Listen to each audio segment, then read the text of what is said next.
Good afternoon, everyone. How y'all doing? I pray you're doing well.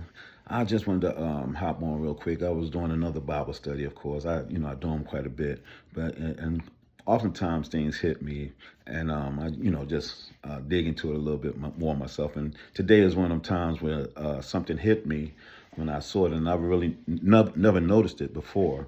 Many of you may have noticed it, but it was when I was looking at the when the Pharisees asked Jesus about the which is the greatest commandments, and he said, "Thou shalt love the Lord thy God with all thy heart, all thy soul, and all thy mind."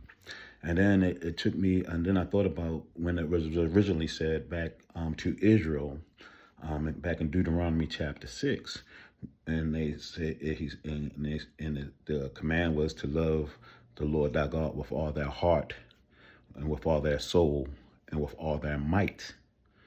And I was like, that was interesting because when Jesus said it was with the mind, and when they were saying it back in Israel time in the Old Testament, they said with all thy might.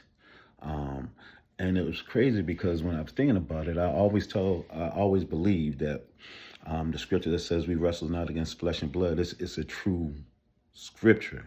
I believe the scripture fully to be true. So I just think it's how we see it and how we perceive it is how we give it out. But anyway, when we look at that scripture and we wrestle not against flesh and blood, and he said with all that might in the Old Testament and all that mind in the New Testament, and then I started thinking about it.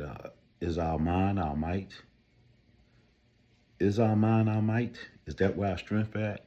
And that's why so many things are trying to flood our minds because the principalities of the air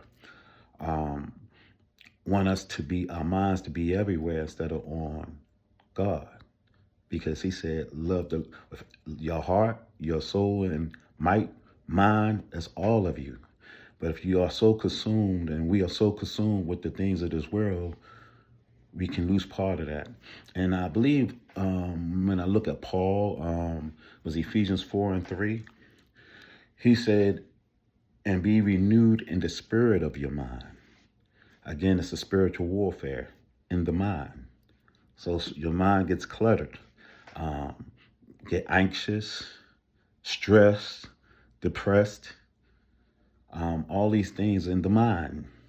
And so we have to watch the battle in our minds. I deal with it. We all deal with it. But we need to be aware of it.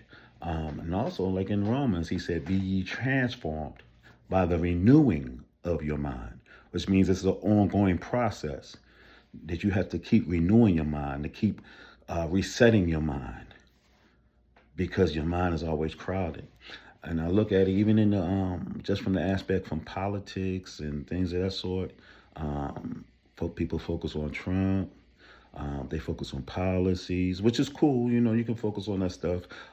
Focus on the war in Iran, Ukraine, gas prices going up, but it all is going to mess with our minds.